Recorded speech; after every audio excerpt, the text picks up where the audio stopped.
Welcome to Art Split Podcast Episode 3. I have with me today Amanda Eheim, architecture photographer and clinical psychologist. Amanda, welcome. Thank you. Thank you for having me. Awesome to have you here. And Same. I've been following your work and what you do, and I think what you do is really needed in this time and space.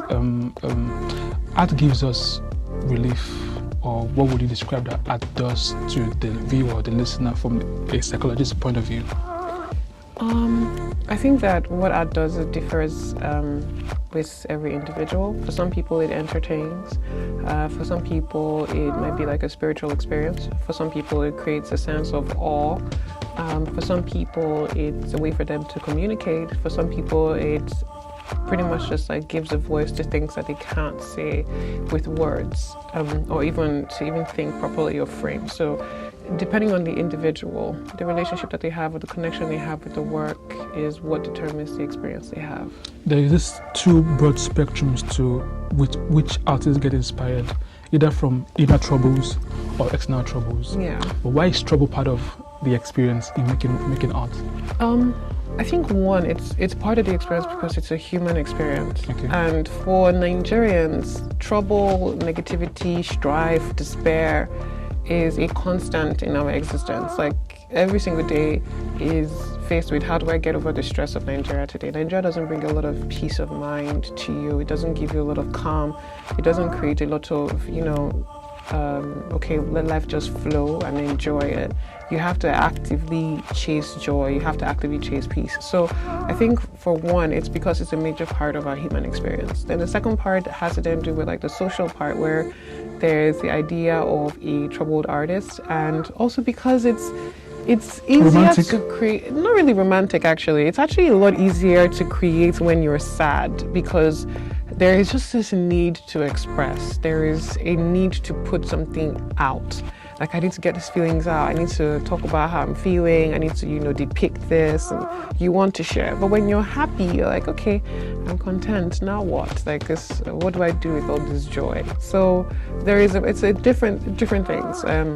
Being a part of life, a part of the environment, and also a sort of inspiration. So do we waste joy? We conserve sadness and then we waste joy. I mean, you could look at it like that, or rather, it could also be that we don't know how to create from a joyful place. We don't know how to share happiness. We don't know how to, express it. And maybe that's also because the language we're familiar. And when I say we, I'm mostly referring to Nigerians, because that's the only platform I can speak to. Maybe because the experience we have is mostly from a place of pain, and that's the language that we're most familiar with. We only know how to talk about the struggles that we're going through, but never really much about our happiness. When you think about even the films that we watch, how many of them are based on joy? Or like most of the music we listen to also has joy in it, but then a lot of the times we see a lot of sadness, strife, people trying to communicate with the political climate, the environmental challenge, the social issues. We're talking about problems all the time. We're focused on despair. We're focused on problems, worries. So maybe we just haven't figured out the language of enjoying and, sharing joy and portraying joy. Yeah. Interesting. What is the role of therapy for artists, really? I think that the role of therapy for artists is the same as the role of therapy for anyone. Okay. It is to help you have a better mental health, to make sure that you're of a stable mind, you have stable emotions, you're able to communicate better, you have clarity, you understand yourself, in relation to other people, yourself in relation to your environment, yourself in relation to the world generally, and even as a human being. So therapy is just like going to the doctor. It's for your care, as a person, your mind's care. During the lockdown, someone made a statement and said, the art in your house during a time of despair like this matters. Mm-hmm. What is the role of art in comforting? What is the role of art in giving you something to look forward to? What does it do for us psychologically? Like I said before, it's entertainment. It's expression. It fills up like empty spaces. It's the opportunity to create. It gives us peace, and It inspires. I think it's just a part of the human existence, pretty much, what art is. And I think that, actually, that's all I think. I don't have anything else. What is art therapy, and does it work? Now, when it comes to things like art therapy, I think when Nigerians talk about art therapy, what I tend to see people do is that they get people to gather together and paint. And they say, okay, we're going to express our feelings and just pour it out there. But there's more to art therapy than just, putting paint on a canvas. There is the interpretation part of it. As much as your client is, which is why people go to school to study it, as much as your client is expressing their work. Okay, so let's say, for example, the works that are here now, we're doing a class in art therapy, and we tell people to express your emotions and put it in color and paint on a canvas. And someone paints this, for example. As the art therapist, my job is to come and sit with that person and interpret what emotions they're trying to communicate from the work, and then use that as a medium to help them to vocalize what exactly it is that they're feeling on the inside. So the same way we have talk therapy. With talk therapy, it's a conversation like this, and what we do is you're having a conversation with me, and I'm guiding you to explore parts of your mind, parts of your thoughts that you've never thought about before. Okay, how about this? Maybe it's that. Have you thought about this? Have you seen? And I help you to tie your patterns together to give you an idea of who you are as a person. So that's what you do when you talk. But when you do art, it's different, because now the medium is not a conversation with words. Yes, the medium is the visual work that's being created. So when it comes to art therapy, people see therapy like, okay, I need to feel better. Yes, there is a feeling better part for it, but there is so much more to it than just saying, I'm painting to feel good. I'm painting to feel good, to understand myself, to have insight into who I am, what my problems might be, and to just get a better knowledge of my own emotional being. Yeah. How should do you advise that artists practicing today should enroll in art therapy classes?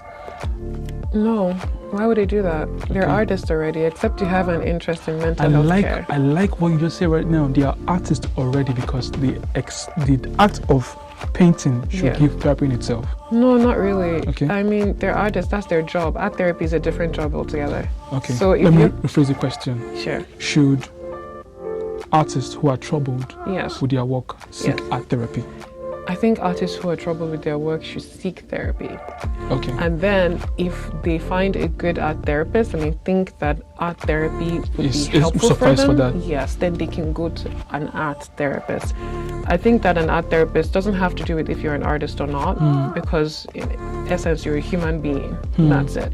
So if you need help with your mental health, get therapy. If you're working with your therapist and you find out talk therapy does not work for you, then you find a professional art therapist who can then use your medium that you're familiar with to be able to help gain that therapeutic intervention, like that, to use that therapeutic interventions with the medium you're familiar with to help you get the treatment. So I think it's also very important that people understand that therapy is treatment. It's not just feeling good. It's pretty much like going to the hospital, speaking to your doctor, and then they give you medication, your pills. You can't just tell anyone, oh, okay, how about you just go learn art pharmacy? Like, oh, go and start giving people drugs and everywhere because they're having malaria or they're having a headache and stuff. No, you go to school, you study for this, you get a degree because it's a specialized care. So not everything is therapy. Therapy is a treatment. So if you're going to go for art therapy, it means that you're going to go get mental health treatment that uses the medium of art. At what point, what are the telltale signs that you need mental health check and mental health? What are the symptoms one would see and know that you need a mental health checkup or treatment? I think the first thing to look at is your emotions. Are you sad all the time? Do you feel empty? Do you feel angry? You're easily irritated? You feel restless? Then you look at your physical health. How are you eating? Too much or too little? Are you sleeping well? How do you feel in your body? Do you feel heavy? Do you feel light? Do you feel like you're disconnected from yourself? Look at your friendships and relationships. Do you find that you're isolating yourself? You don't want to be around people. You want to be by yourself all the time. You're not going out. You're not enjoying things that you'd normally enjoy. They don't bring you joy anymore. And then after that, you start to think about how you're talking to yourself. Do you speak negatively to yourself, saying things like, everything is my fault, things go to shit with me, I never get anything right, I'll never find love, I'll die alone, nobody likes me, like, and you're blaming yourself for things that have nothing to do with you. So something would happen to somebody else and you say, maybe if I had done this would have been different. And it's like, bruh, that didn't have anything to do with you. So even when you talk about your work, do you beat yourself down instead of trying to find ways to improve yourself better? Does criticism make you feel like you're the worst person in the world, like you can never do anything right? And then to look at your history, like, have you had verbal abuse where people are always constantly putting you down? Have you experienced bullying? Have you been sexually assaulted? Have you been physically assaulted? Have you been manipulated, maybe by family or by friends?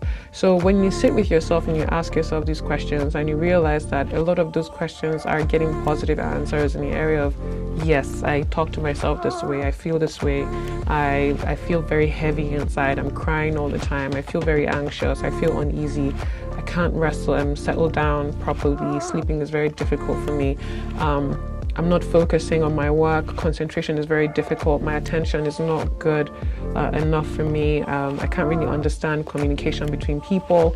And then you start to think of things like, okay, the world would be better without me, there's no point being alive, maybe I should take my own life. Those kinds of thoughts. When you start to notice these are happening, then you need to go get care because you're not doing okay.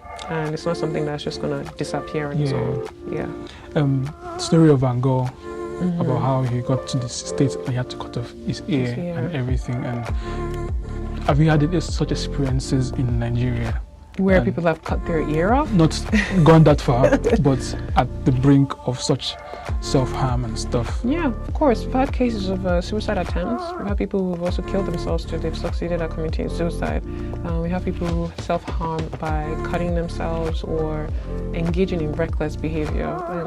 And like either having reckless sexual encounters, spending their money frivolously, drinking to like they go to stupor, they're drunk almost every night, they're abusing drugs like weed and alcohol and cocaine and such. So yes, when you start to behave like that, self-harm is not necessarily just using an object to violently harm yourself. It's also making decisions that don't benefit you as a person and that cause you pain. So it's like you are the one abusing yourself because you're putting yourself in situations that are going to hurt you.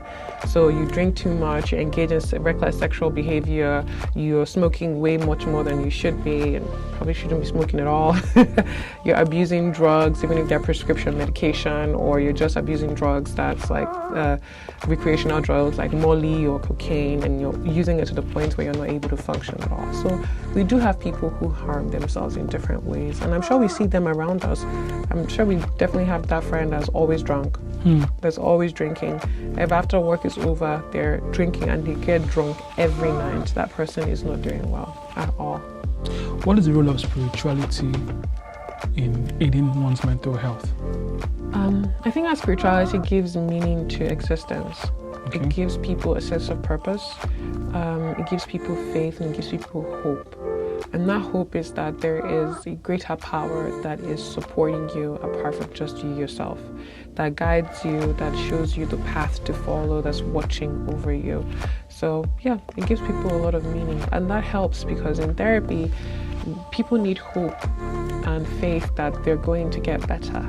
And a lot of the times, people that have strong spiritual backgrounds or have a spiritual belief tend to do better in therapy. And you can connect their faith to the treatment to help them know, like, oh, let's use words from the Bible, from the Quran, to help you realize that that this turmoil that you're going through is only for a while, and you'd feel better because you have God by your side, there to support you. Say your prayers, and prayers are like a form of positive affirmation. Because when you wake up in the morning, you're like, the Lord is with me today. I'm going to have a good day because I have a big God by my side. I am, loved and cared for by the great Almighty. So I'm not Christian, so I don't really know. So when you say all these words, it helps. It fills you up with joy. When you're dancing to like spiritual music, it uplifts your mood. It makes you feel warm on the inside and protected and guided. So that really does help the human soul to navigate life. Beyond entertainment, you mentioned the symptoms of mental health. Can an artwork provide healing to those things? It can provide temporary relief, but I don't think it can provide healing. That's different, because what makes a person ill is never just one thing. It's not that narrow. We're very complex individuals, and even the process of going through therapy is not linear. You have people who get better, then get worse, and then get better again, and then get worse and get better before they then stabilize. So you can't see an artwork and it would provide you healing. Rather, what might happen is that you'd see an artwork and it can provide answers to certain questions. It can provide temporary relief in that moment when you're like, if you're in a troubled state, you probably read the writing of somebody and that sort of opens up your heart and says, oh, this is possible, or this person has framed my thoughts and my feelings in a way that I couldn't express before. So art can provide temporary relief. It can provide insight. It can provide knowledge. It can provide peace in times. It can be a source of respite for people. It can be calming. So it has some effects. But to say that art heals, in the sense that you look at art and then you're like, oh my God, all my symptoms of depression is gone, or all my symptoms of anxiety have been, no, it doesn't work like that.